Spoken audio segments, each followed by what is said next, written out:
Selamat sore. Selamat sore, Bu. Ya. Saya bisa terlihat?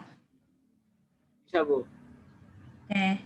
Baiklah, kita mulai pertemuan pertama untuk mata kuliah ini. Jadi, ini adalah mata kuliah pembelajaran mesin. Pertama-tama, saya memperkenalkan diri dulu. Nama saya adalah Astri Soekarwijaya. Jadi, bisa panggil aja Bu Astri. Ini email saya di astri.sw@gmail.com. Jadi, kalau nanti ada tugas, itu bisa dikumpulkan lewat email. Kemudian ini pertemuan kita ini kan sore ya, jadinya nanti akan ada isoma. Kita tentukan saja nih isomanya mau jam berapa. Bisa ditolong di chat aja masukannya, mau isoma jam berapa, kemudian kita lanjut jam berapa. Kemudian di mata kuliah saya nanti bobot penilaiannya adalah ujian akhir itu 50% bobotnya. Kemudian ujian tengah semester nanti bobotnya 30%. Dan yang terakhir tugas-tugas. Jadi tugas-tugas itu bobotnya adalah 20%. Sampai sini ada pertanyaan sebelum kita masuk ke materi?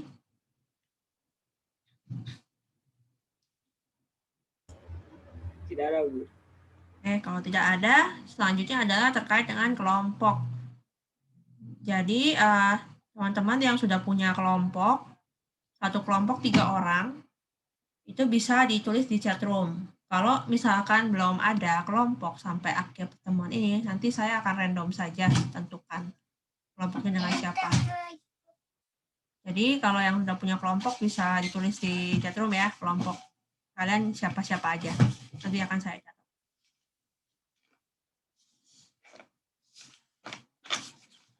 Oke, kalau nggak ada pertanyaan kita langsung masuk ke materi.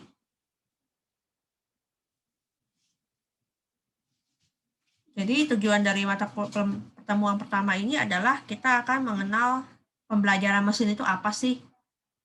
Jadi pembelajaran mesin itu sebenarnya secara aktif banyak digunakan ya di sekitar kita. Contoh-contohnya misalnya kita nih tahu kalau hari ini ulang tahun teman kita. Jadi kita lihat misalkan di reminder Facebook atau di reminder email bahwa hari ini adalah teman kita berulang tahun. Kemudian kita ingin mengirimi dia kartu ucapan. Kita search di mesin pencari atau Google seperti itu. Keywordnya kartu ucapan. Nah, kemudian dari mesin pencari itu biasanya akan menampilkan hasil yang paling relevan. Terus link-link kemana arahnya. Nah, kita pilih nih link yang mana. Misalkan kita pilih link yang kedua dengan judulnya contoh-contoh ucapan untuk selamat ulang tahun gitu. Nah, itu sebenarnya mesin pencari itu belajar dari hal tersebut. Terus kita tanpa kita sadari nanti begitu kita buka email gitu, bisa saja ada iklan, hadiah-hadiah. Karena kita mencari kartu ucapan dan teman kita ulang tahun. Jadi mereka memberikan kita iklan, ini loh hadiah yang perlu dibeli. Lalu contoh-contoh lain misalnya kita ke Indomaret nih atau Alfamaret. Kita mau berbelanja ya. Kita mau berbelanja popok. Nah, kemudian di sebelahnya popok itu ada display susu juga. Nah, kita ambil susunya. Jadi, kenapa demikian dia menaruh display popok bersebelahan dengan susu? Karena ternyata setelah dipelajari dari laporan di Alfamart, Indomaret seperti itu, ternyata orang yang belanja popok itu biasanya juga beli susu. Jadi makanya mereka taruh displaynya bersebelahan. Jadi bisa langsung ambil. Dan kemungkinan orang belinya itu semakin tinggi. Nah, itu salah satu contohnya bahwa dari data-data yang ada itu sebenarnya bisa dianalisa dan kemudian berguna untuk meningkatkan penjualan. Contoh-contoh lainnya ya, misalkan kita belanja di marketplace gitu, di Tokopedia atau Shopee. Terus kita beli buku. Nah, kemudian kita mau beli buku yang sama untuk keluarga kita. Dia akan infokan, oh kamu sudah belanja ini tadi, belanjaannya sama, apakah benar atau tidak, seperti itu. Atau mungkin yang sekarang di email ya, kalau kita email mengirim terlampir resume saya atau CV saya, tapi kita lupa meng-attach filenya, maka dari email juga bisa kasih tahu ke kita, oh ini kamu nggak ada attachment email loh. Gitu. Jadi dari skenario-skenario yang banyak itu di sekitar kita itu sebenarnya hadir pembelajaran mesin. Jadi perusahaan, organisasi itu menggunakan pembelajaran mesin ini untuk meningkatkan keputusan bisnis, meningkatkan penjualan, meningkatkan produktivitas, meramalkan produktivitas atau penjualan juga, meramalkan pendapatan mereka selama sebulan, setahun, dan lain-lain. Itu hanya di bidang komersil ya. Di bidang lain juga sebenarnya banyak sekali hasil skenario pembelajaran mesin. Misalnya di bidang kesehatan, pembelajaran mesin itu juga dipakai untuk membantu mendeteksi penyakit. Jadi seperti yang kita ketahui ya, kalau sekarang itu kan pertumbuhan teknologi itu cepat sekali. Data pun banyak sekali. Jadi nggak cukup kalau hanya kita menyimpan data saja.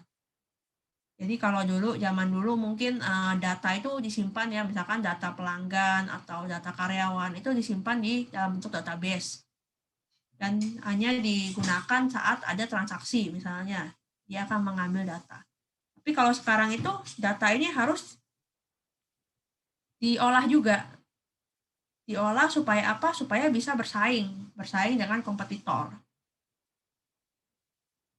Salah satu praktek yang digunakan adalah dengan memanfaatkan pembelajaran mesin. Jadi bisa dilihat di sini contoh-contoh pembelajaran mesin ya. Contohnya face recognition. Jadi bisa melihat nih bagian tubuh kita mana yang wajah, mana yang badan gitu.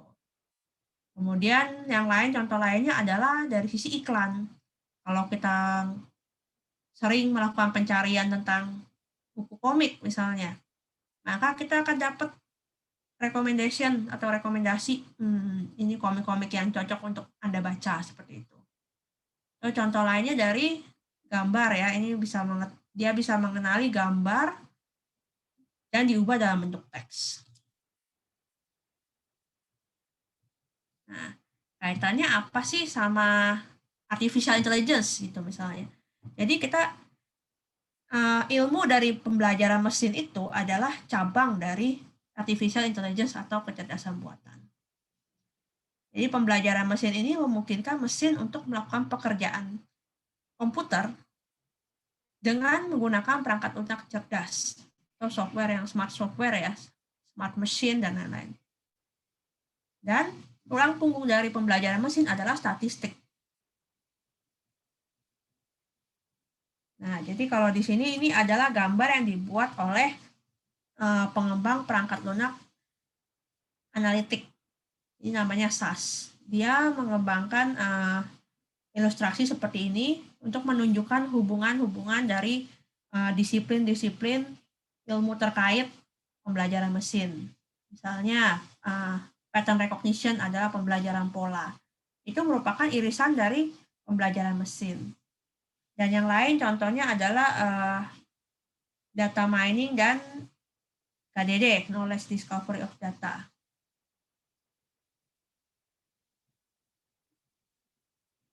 Jadi machine learning ini kan pastinya membutuhkan data ya untuk dipelajari. Makanya dia bersinggungan dengan data mining dan juga ada hubungannya dengan database. Jadi database yang kita miliki atau perusahaan miliki itu sebenarnya bisa dipakai untuk basis atau dasar dari pembelajaran mesin. Jadi bagaimana pembelajaran mesin ini bersinggungan dengan ilmu-ilmu yang lain.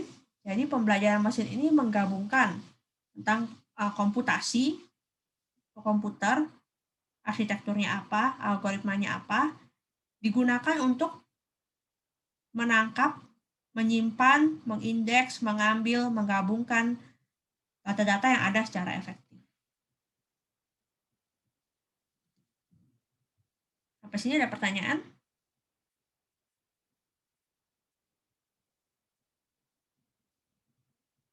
kalau tidak ada, saya lanjut ke teknik Bu. ya.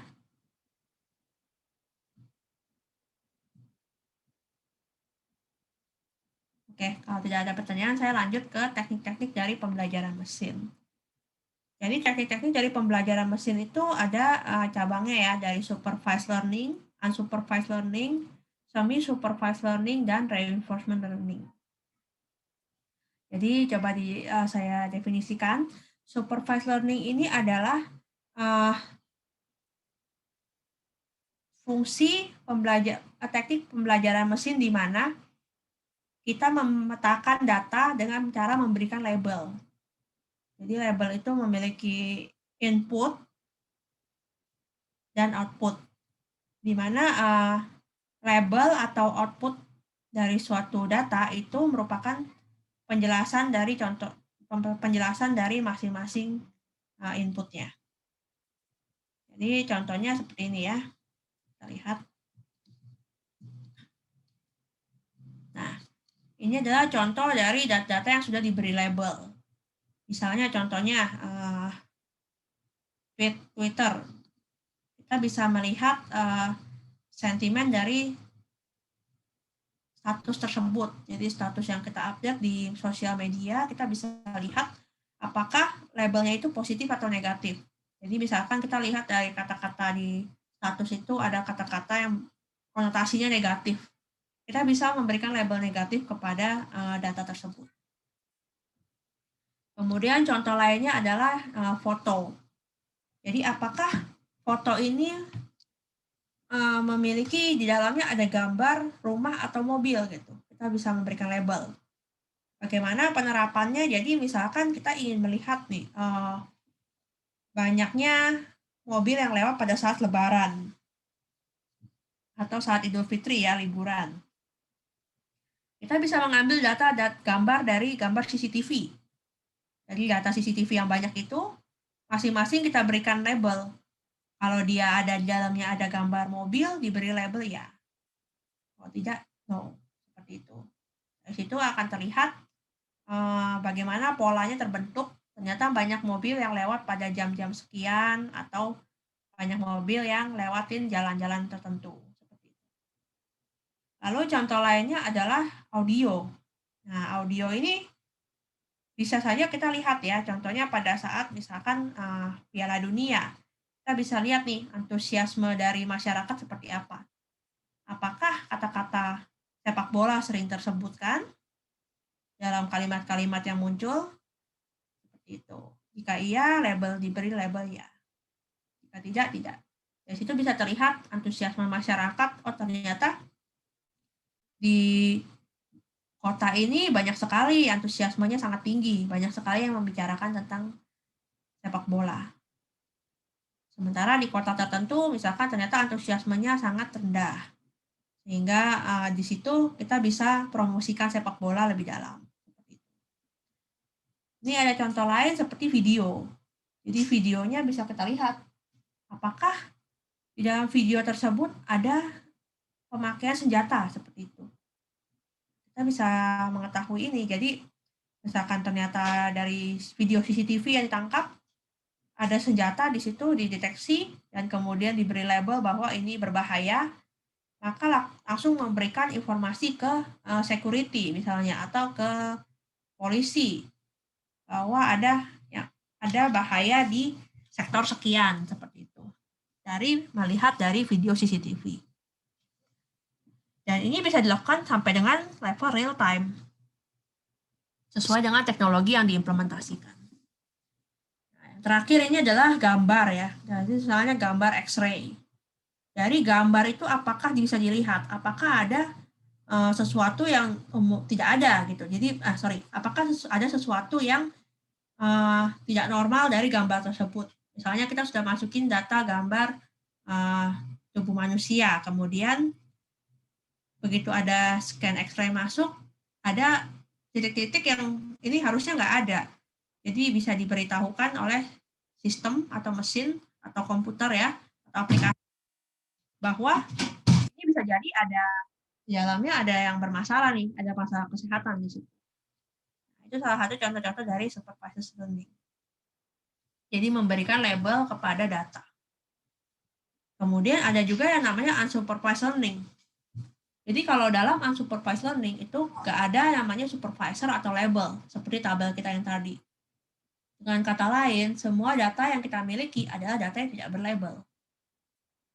Nah, ini idenya adalah menemukan struktur tersembunyi di dalam data.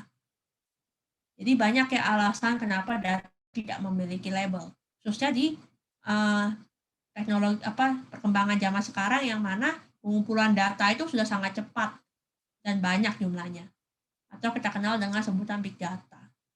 Jadi big data ini ada 3 hal yang mempengaruhi dari big data. Contohnya, namanya adalah 3V, yaitu volume, variety, dan velocity. Jadi volume itu menggambarkan ukuran yang besar. Jadi di sini ada bisa hitungannya gigabyte, terabyte. Jadi kita nggak bicara megabyte lagi atau gigabyte ya sebenarnya, masalahnya sekarang sudah terabyte, petabyte. Apalagi kalau kita bicara datanya dari sosial media seperti itu, yang sudah setiap sekian detiknya sudah banyak status yang diupdate, dan kalau itu disimpan itu datanya sangat besar.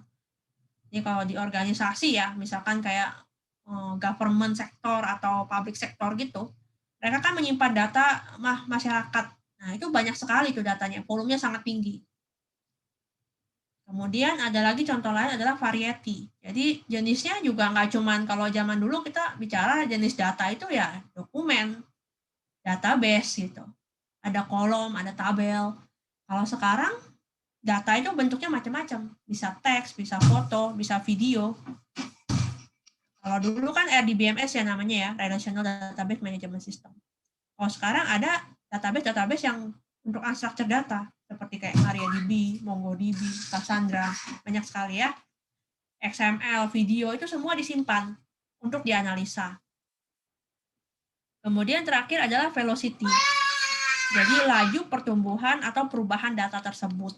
Jadi kita bicara apakah dia real time, ataukah dia ada intervalnya ya, atau apakah dia berubah per setiap hari, atau setiap menit, atau setiap jam, dan lain-lain. Kemudian ada lagi semi-supervised learning. Jadi dalam pembelajaran jenis ini, data yang diberikan adalah campuran data classified dan data unclassified. Jadi kombinasi dari data berlabel dan tidak berlabel. Digunakan untuk menghasilkan model yang sesuai untuk klasifikasi data. Dalam situasi di semi-supervised learning, itu data berlabel sangat jarang. Dan sebaliknya, data tidak berlabel sangat berlimpah. Jadi data yang big data itu sangat banyak, unstructured-nya sangat banyak. Target dari semi-supervised learning adalah untuk mempelajari model yang dapat memprediksi kelas data atau klasifikasi data yang lebih baik daripada model supervised learning. Yang terakhir ini adalah reinforcement learning. Jadi reinforcement learning itu tujuannya adalah menggunakan observasi yang dikumpulkan dari interaksi dengan lingkungan untuk mengambil tindakan yang maksimal, untuk hasil yang maksimal dan resiko yang minimum. Jadi dengan proses-proses seperti ini nih, kita ingin membuat aplikasi atau program yang cerdas. Kita sebut agen. Pertama, status input atau masukan akan diamati oleh agen. Dari masukan yang diminta, itu akan diambil keputusan yang harus dikeluarkan atau tindakan yang harus dikeluarkan oleh aplikasi atau agen tersebut. Contohnya misalnya kita meminta kepada aplikasi atau program kita untuk mengambilkan air. Maka pengambilan keputusan yang digunakan, tindakan yang dilakukan adalah mengambil air. Setelah tindakan dilakukan, agen akan menerima hasil dari lingkungan. Jadi setelah kita mengambil air atau aplikasinya mengambil air, maka hasilnya apa? Oh, ini airnya terlalu sedikit atau ini airnya kebanyakan. Gitu. Informasi tersebut disimpan dan menggunakan informasi yang disimpan, kebijakan atau bagian tertentu untuk tindakan tertentu itu bisa disetel dengan baik. Jadi kedepannya adalah lebih optimal untuk mengambil keputusan. Jadi program ini akan belajar bahwa air yang cukup adalah seberapa, air yang sedikit itu seberapa, air yang banyak itu seberapa. Jadi di situ disebut dengan reinforcement learning. Nah, untuk algoritma pembelajaran mesin sendiri itu macam-macam ya. Jadi kita akan berfokus di mata kuliah ini untuk supervised learning dan unsupervised learning. Jadi di sini ada contohnya, ada key nearest neighbors, naive Bayes, dan lain-lain. Itu nanti kita akan bahas di pertemuan-pertemuan berikutnya. Oke, sampai sini ada pertanyaan?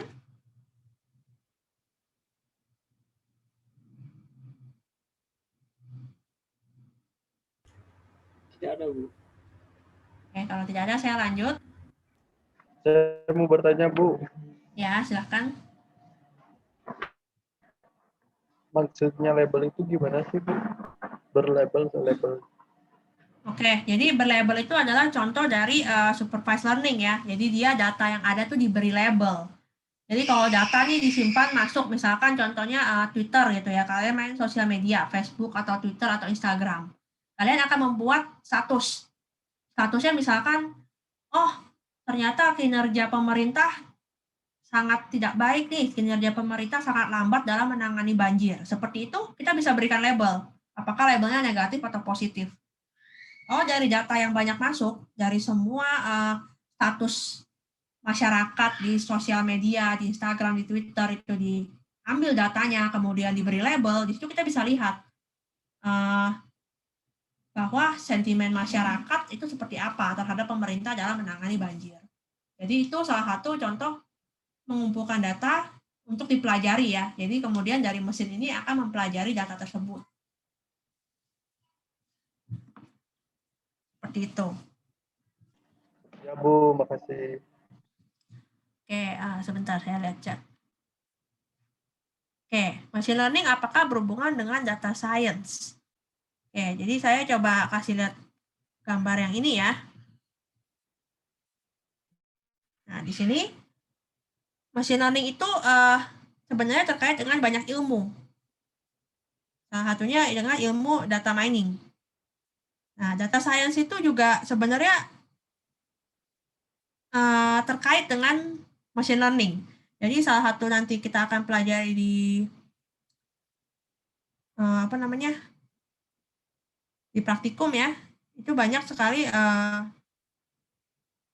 mengimplementasikan data science.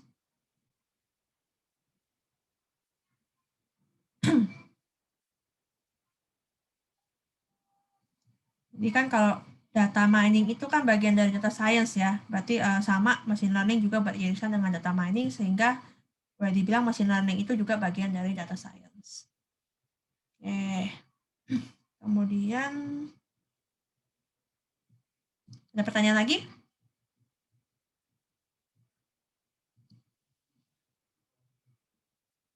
Oke, kalau tidak ada, kita masuk ke slide berikutnya. Ya. Ya, halo? Yang mau bertanya? Saya mau nanya, Bu. Ya, gimana?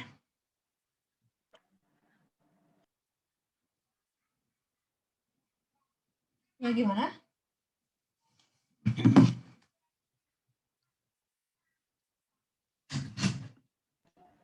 Mesin learning itu, Bu, bentuknya aplikasi apa? Gimana, Bu? Ya, ini akan saya jelaskan nih di slide ini nih. Bagaimana aplikasi-aplikasi machine learning, contoh-contohnya seperti apa. Oke, jadi salah satu contohnya adalah dengan optical character recognition ini, OCR. Jadi bagaimana kita mengatakan OCR itu seperti apa? Jadi contohnya adalah dari layanan ekspedisi misalnya. Jadi ekspedisi itu kan apa aja yang dikirimkan ya, barang, surat, dokumen, atau uang ya, kalau di kantor pos bisa mengirim uang juga, wesel, dan lain-lain. Jadi bagaimana pembelajaran mesin ini membantu di sektor tersebut. Jadi contohnya adalah ketika pembelajaran mesin itu bisa membaca secara otomatis karakter-karakter yang ada di tulisan. Jadi contohnya nih begitu kayak kemarin ya, ada promo nih, lagi ada angka cantik 3 Maret misalnya, tanggal 3 bulan 3. Maka ada banyak promo, dan di mana di situ banyak pembelian pastinya ya. Begitu ada promo, banyak yang melakukan pembelian, Nah, bayangkan kalau dilakukan secara manual, itu setiap penjual yang sudah packing, sudah sudah kirimin paketnya ke ekspedisi misalnya JNE atau JNT itu harus secara manual dipisahkan satu-satu gitu. Itu akan sangat lama. Dimana kalau misalkan kita beli tanggal 3 bisa saja dia nyampainya bisa seminggu gitu kan. Seminggu sesudahnya baru sampai nih, paketnya lama sekali. Tapi kalau misalkan kita memanfaatkan pembelajaran mesin, yaitu salah satunya adalah teknologi OCR, Optical Character Recognition, dia bisa melihat nih dari tulisan itu, dia bisa membaca kode posnya sekian, terus kelurahannya apa, kotanya apa, dan kemudian secara otomatis bisa dia pilih-pilih, oh untuk yang Jakarta di sini, luar Jakarta di sini, seperti itu. Jadi akan mempercepat pengiriman juga. Jadi kayak Google sekarang juga menyediakan layanan gratis untuk mengkonversi dari gambar menjadi dokumen teks. Nah, bahkan Google ini sudah memberikan layanan tersebut untuk hingga sampai 200 bahasa. Jadi Google ini pakai namanya teknologi atau modelnya hidden Markov. Jadi dia memperlakukan input itu sebagai secara urutan secara kalimat. Jadi nggak kata per kata gitu ya. Kalau misalkan kata per kata kan kita mau konteks dari satu kalimat itu bisa berubah. Jadi kalau teknologinya Google ini dia sudah bisa membaca seluruhan kalimat. Jadi OCR ini juga salah satu dari implementasi pattern recognition, jadi pengenalan pola. Dia mengenal pola tulisan huruf A, huruf B seperti apa, dan kemudian mengubahnya menjadi teks seperti itu. Jadi fokus dari pattern recognition ya itu adalah mengenali pola dan keteraturan dalam data. Jadi data di sini bisa saja berupa gambar, teks, atau ucapan ya atau speech. Terus contoh lainnya adalah computer aided diagnosis. Jadi bagaimana komputer itu bisa membantu untuk dokter melakukan diagnosa. Sama dengan cara menggunakan algoritma dari pattern recognition.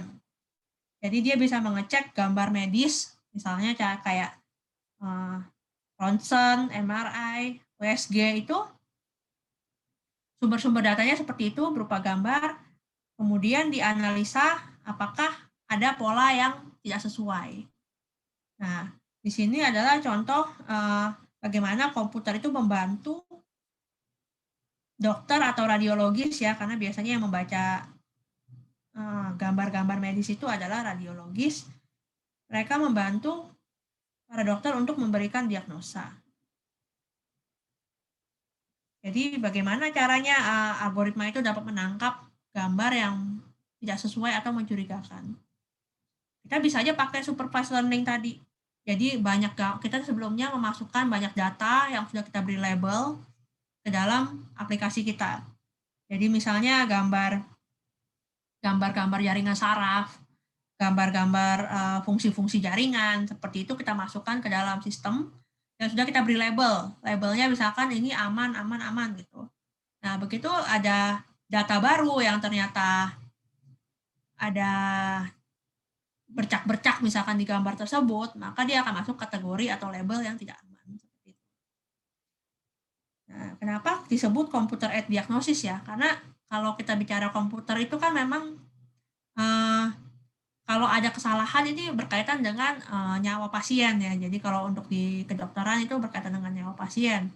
Sehingga sampai saat ini komputer itu hanya membantu diagnosa dokter dan radiologis dan hanya di beberapa penyakit saja. Jadi nggak semua penyakit bisa diimplementasikan computer aided diagnosis. Terus contoh lainnya ini pemain komputer. Ini pasti udah nggak asing ya kalau misalkan ada yang buat robot, terus robot itu dikasih kamera untuk melihat, mengambil data gambar, kemudian dia bisa menganalisa nih harus ngapain. Contohnya misalnya pemain catur, robot catur gitu ya, robot main catur. Dia bisa ngambil informasi, oh lawannya ini sedang menjalankan pion 2 langkah ke depan. Kemudian dia sudah ambil data tersebut, dia akan menganalisa, saya harus melakukan apa. Jadi dia bisa melawan dengan langkah-langkah berikutnya. Atau sekarang juga sudah ada ya pemain bola, robot pemain bola seperti itu. Contoh lain adalah mobil tanpa pengendara. Jadi contohnya ini di mobil itu nggak usah pakai, kita nggak usah jadi supir gitu, dia bisa jalan sendiri. Caranya gimana? Misalkan dia tambahin sensor-sensor ya, sensor-sensor di sekitaran mobil untuk mendeteksi apakah di sekitar dia ada halangan, misalkan ada tembok atau ada jalur yang tidak bisa dilalui seperti itu. Kemudian bisa juga dia bisa juga menentukan nih, kita misalkan mau pergi ke tempat tertentu, ke rumah sakit atau ke kelurahan seperti itu, dia bisa menentukan arahnya lewat jalan mana, lewat jalur apa. Oke, contoh lain face recognition. Jadi bagaimana tadi CCTV ya bisa mengenali wajah, kemudian dia bisa menyesuaikan dengan data yang kita sudah masukkan. Misalkan kita sudah masukkan data-data orang-orang yang dicari oleh Interpol seperti itu. Nah, kemudian begitu di airport atau di bandara gitu, CCTV-nya menangkap wajah yang mirip. Nah, di situ bisa diinfokan seperti itu. Atau dengan speech recognition. Kalau speech recognition misalnya dari komunikasi yang telepon atau dari permintaan asisten virtual, misalkan dari kayak Apple Siri gitu ya, dia meminta untuk tolong dong saya ingin mendengarkan lagu-lagu penyanyi tertentu gitu. Nah, Apple Siri bisa melakukan pencarian di mesin pencari dan kemudian memberikan kita rekomendasi. Nah, bisa contoh lain seperti drone dan masih banyak lagi ya contohnya.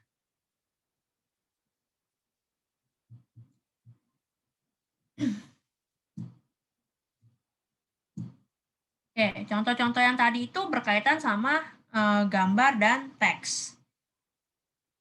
Jadi bagaimana dengan contoh-contoh yang lain tadi kan berkaitan dengan gambar, video, suara seperti itu ya. Bagaimana dengan teks?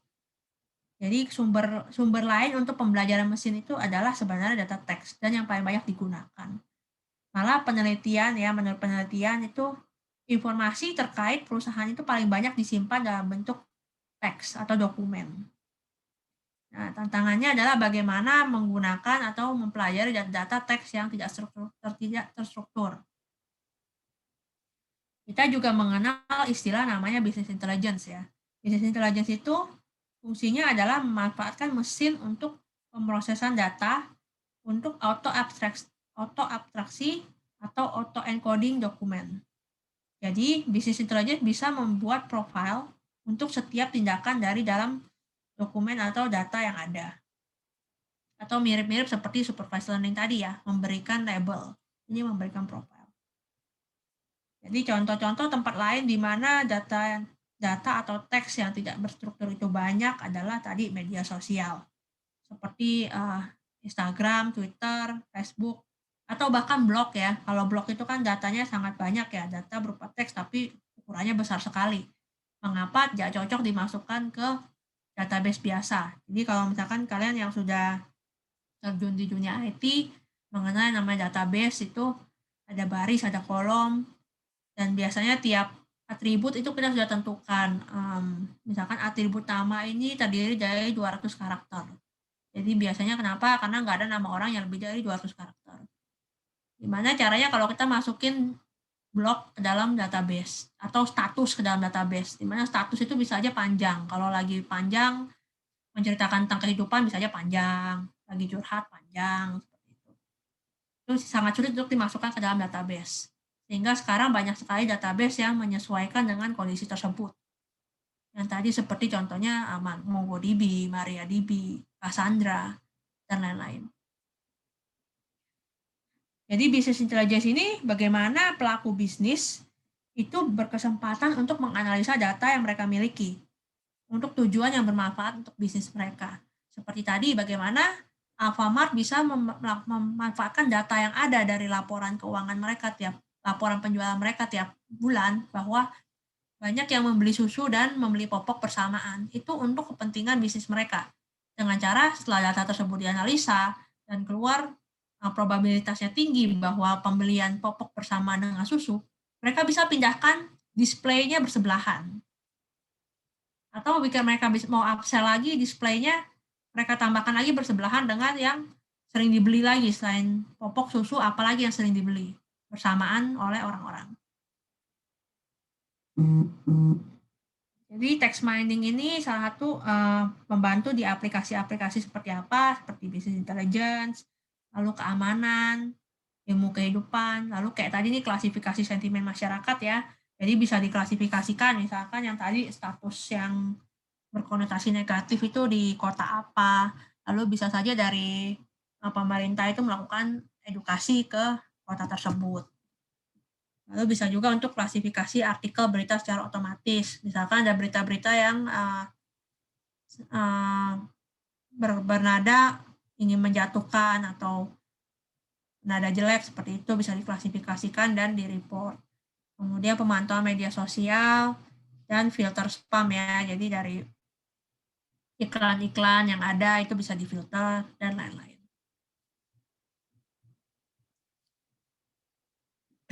Kemudian ada yang namanya smart machine atau mesin pintar. Ini ada contoh-contohnya nih seperti Deep Blue.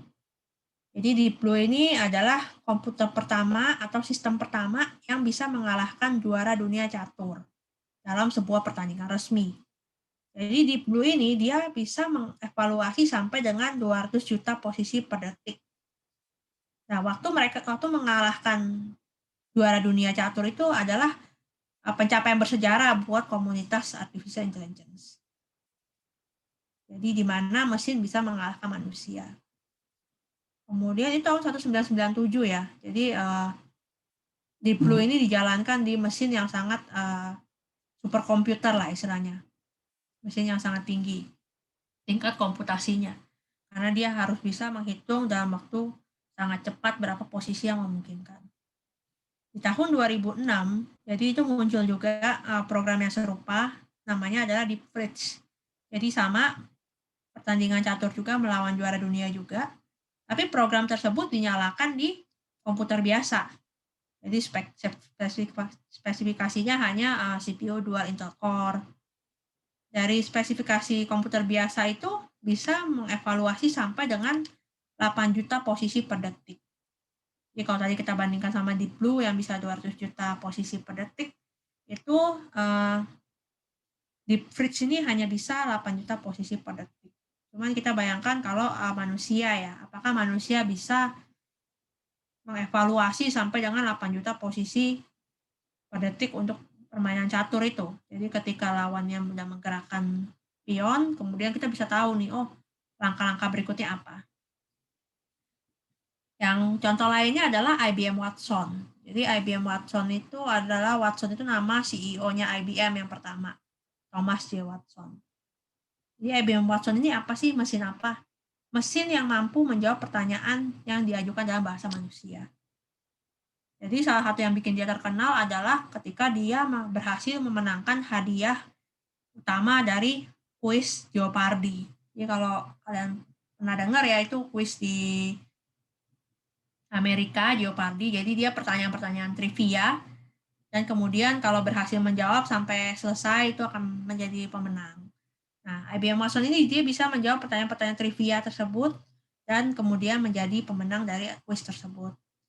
Sama IBM Watson juga dijalankan di superkomputer waktu itu, dan dia sudah banyak membantu yang nggak cuma di bidang trivia, tapi kemudian dia membantu industri-industri lain seperti sektor kesehatan, keuangan, dan lain-lain. Contoh lainnya adalah Google Now. Jadi Google Now ini adalah asisten pribadi ya, di dalamnya udah ada unsur kecerdasan buatan. Jadi fungsi Google Now itu dia bisa menjawab pertanyaan, membuat rekomendasi, melakukan tindakan. Jadi kita hanya memerlukan perintah suara untuk memberikan informasi kepada Google Now supaya mereka bisa melakukan tindakan. Nah, sama Apple Siri juga begitu. Jadi kita bisa aja memerintahkan Apple Siri untuk kita mau bikin reminder atau alarm. Kita mau tahu nih saat ini apa lagu yang sedang populer atau apa gosip terkini. nanti Apple Siri akan mencarikan itu di mesin pencari. Jadi kalau Apple Siri ini juga sudah dikembangkan sekali oleh Apple ya, sampai banyak bahasa. Jadi nggak cuma bahasa Inggris, dia bisa bahasa lain seperti bahasa Prancis, bahasa Jepang, Korea, Mandarin, bahasa Arab. Nah itu kan bahasa-bahasa yang sudah tidak cuma menggunakan ini ya, tulisannya pun tidak menggunakan alfabet seperti itu. Jadi memang sudah dikembangkan oleh perusahaan-perusahaan enterprise seperti Google, Apple, atau Microsoft yang punya Cortana dan lain-lain. Jadi khusus untuk kayak Google Now atau Apple Siri itu penting sekali yang namanya pemahaman konteks. Jadi bayangin kalau misalkan ada orang jahat atau teroris gitu ya, dia mau melakukan kejahatan di lokasi tertentu. Misalnya saya ingin pergi ke mall untuk melakukan kejahatan. Nah, kalau Apple Siri bisa mendeteksi konteks dari kalimat tersebut, dia nggak akan sekedar, oh ini loh jalan menuju ke mall atau jalan menuju tempat pembelanjaannya, lewat sini, menunjukkan map. Tapi dia akan melakukan apa? Dia akan memberitahukan kepada pihak berwenang bahwa akan terjadi kejahatan. Jadi disitulah fungsi dari smart machine. Oke, berikutnya kita masuk ke diskusi. Sebelum diskusi ada pertanyaan?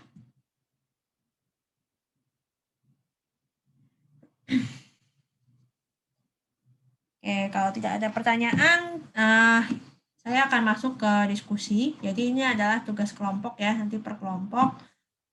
Saya coba cek dulu ini.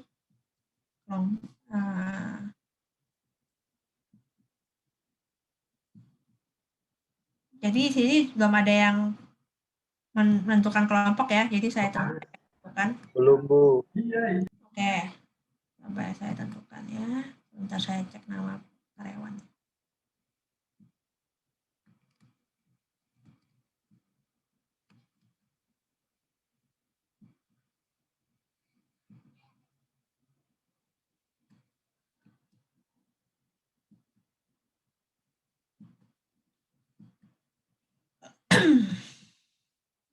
Oke, di sini sambil saya lihat yang hadir. Oke, untuk Pak Wendy Nurhermansyah, kelompok 1. Pak Tegar hadir? Tegar hadir. Hadir, Bu. Ya, kelompok 1 ya. Kemudian Aldi Setiawan, kelompok 1. Kemudian Fauzi tidak hadir ya. Muhammad Farhan tidak ada juga. Muhammad Reza tidak ada juga. Rizky Gilang ada nih, kelompok 2. Aan tidak hadir. Nurul Fauzi ada, kelompok 2. Berarti penentuan kelompoknya seperti ini ya. Oke, sudah cukup jelas, sudah dicatat kelompoknya masing-masing. Jadi biar saya tulis. Ntar, Bu, catat dulu, Bu. Ya, saya tulis di chat juga ya. Oke, nah kita akan isoma juga ya. Jadi istirahat. Kemudian nanti kita akan lanjut pembahasannya jam 18.10. Jadi ini perkuliahan sampai jam berapa ya? Sebentar.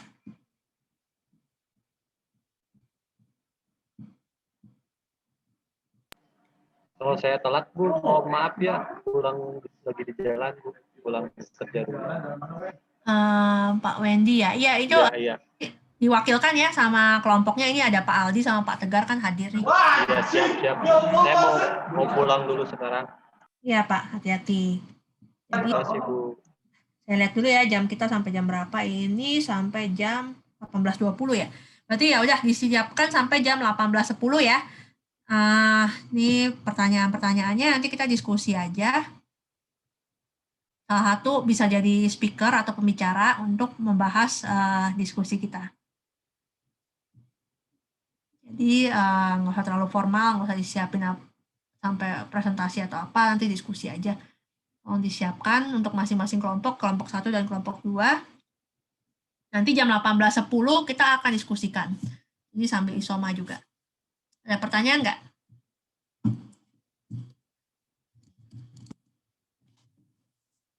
Kalau nggak ada ya udah silahkan. Nanti kita ketemu lagi jam 18.10. Terima kasih.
Ini untuk mahasiswa nama Fauzi Ubaidillah dan Muhammad Reza Dwiki sudah mengundurkan diri.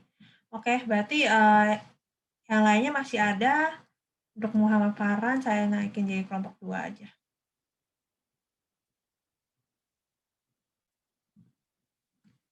Ini saya update ya untuk kelompoknya ya. Oke, kalau nggak ada pertanyaan, jadi besok itu kan tanggal merah ternyata.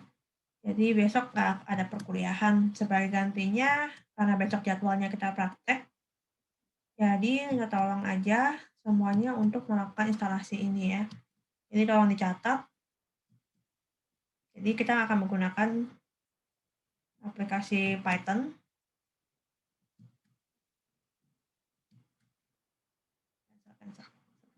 Bentar, ini saya save.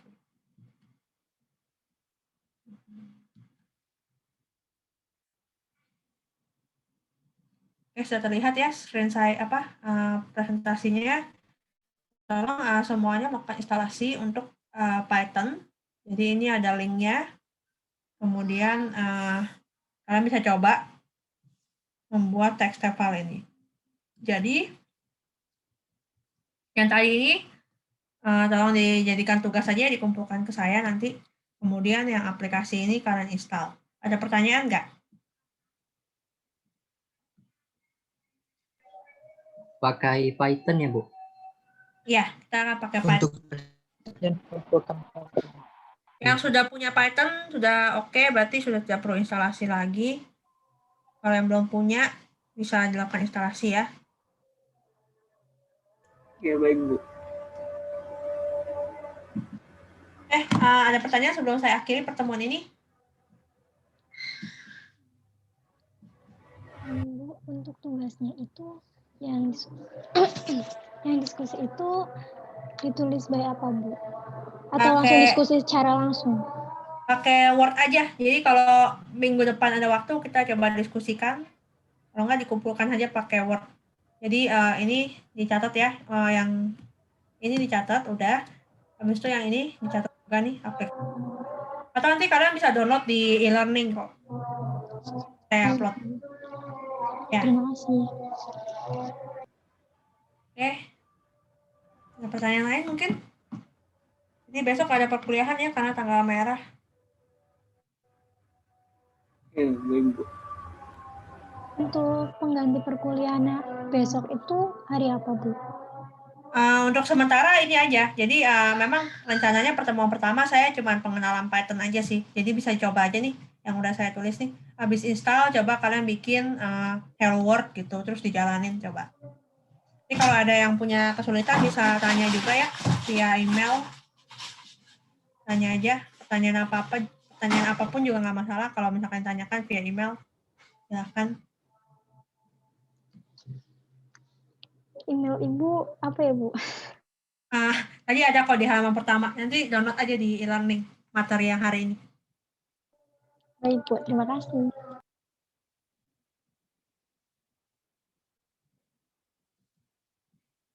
Oke, kalau nggak ada pertanyaan, mungkin saya akhiri aja pertemuan ini.